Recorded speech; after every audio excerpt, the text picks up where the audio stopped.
सुनो, अगर किसी भी चीज की जरूरत हो, कुछ भी चाहिए हो, तो मुझे पूछने की कोई जरूरत नहीं। और मेरा नाम है क्या है मेरा नाम? ओह ये साला सही टाइम पे मैं नाम भूल जाता हूँ।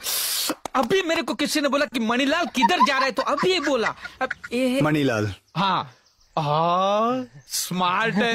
মনুরা ঈদ চলে এসেছে, তাই স্বামীকে এখন বেশি বেশি ভালোবাসুন, স্বামীর প্রতি বেশি বেশি খেয়াল নিন, স্বামীকে সম্মান করুন, স্বামীর প্রতি যত্নশীল হন, স্বামীর যত্ন নিন, কারণ এই ঈদে আপনি স্বামী ছাড়া আর কাউরেই খসাতে পারবেন না। তোমরা জানো আমার বিজয় কোথায়?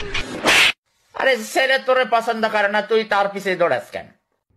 স্কুলে থাকতে একটা স্যারেরে ঘুষি দিছিলাম, তে গিয়া স্যারেতে বিচার দিছে। স্যারে তো আইয়া আমারে দিল করে ধ্রিম ধ্রিম, মানে ফিটটার মধ্যে কতক্ষণ ঢোল বাজাইলো। মাশাল্লাহ এত সুন্দর মায়ের আমি আর কোনোদিন খাইনি। কি মাধুর্য দিয়া স্যারে আমারে মারছে, ধ্রিম ধ্রিম। মানে মানুষে কয় না যে মায়ের হবে কিন্তু আওয়াজ হবে না, এগুলো কোনো মায়ের না। এই মায়ের কোনো সৌন্দর্য নাই। মায়ের হবে, আওয়াজও হবে, এটাকে বলে মায়ের। কি দিন আছিল, ধ্রিম ধ্রিম। तुझे मेरे पे भरोसा है? नहीं। गुड। সেনাপিরা কোনদিন স্বামীকে বুঝতে দিবা না তুমি যে অনেক চালাক, একদম বকা সাজা থাকবা। তুমি কিচ্ছু বুঝো না, কিচ্ছু পালো না, কিচ্ছু জানো না, এমনি হয়ে থাকবা স্বামীর সামনে।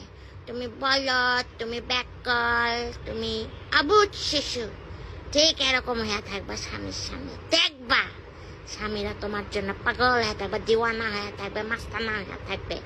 কারণ ছেলেরা এমনই, ছেলেরা তাদের স্ত্রীকে কখনোই চালাক চতুর পছন্দ করে না। তুমি স্মার্টনেস দেখাবা, বোল্ড দেখাবা, তুমি সব পারো, সব জানো না, তোমার স্বামী তখন তোমারে পছন্দ করবে না। কিন্তু তুমি যখন দেখবা তুমি কিচ্ছু বলো না, কিচ্ছু বুঝো না, কিচ্ছু জানো না, তুমি অবুঝ, তুমি বোকা বলদ বাক্কল, দেখবা তোমার স্বামী তোমারে কি ভালোবাসবা। এটা একটা চানাকি শিখাই দিলাম তোমাকে। কোনদিন স্বামীরে বুঝতে দিবা না যে তুমি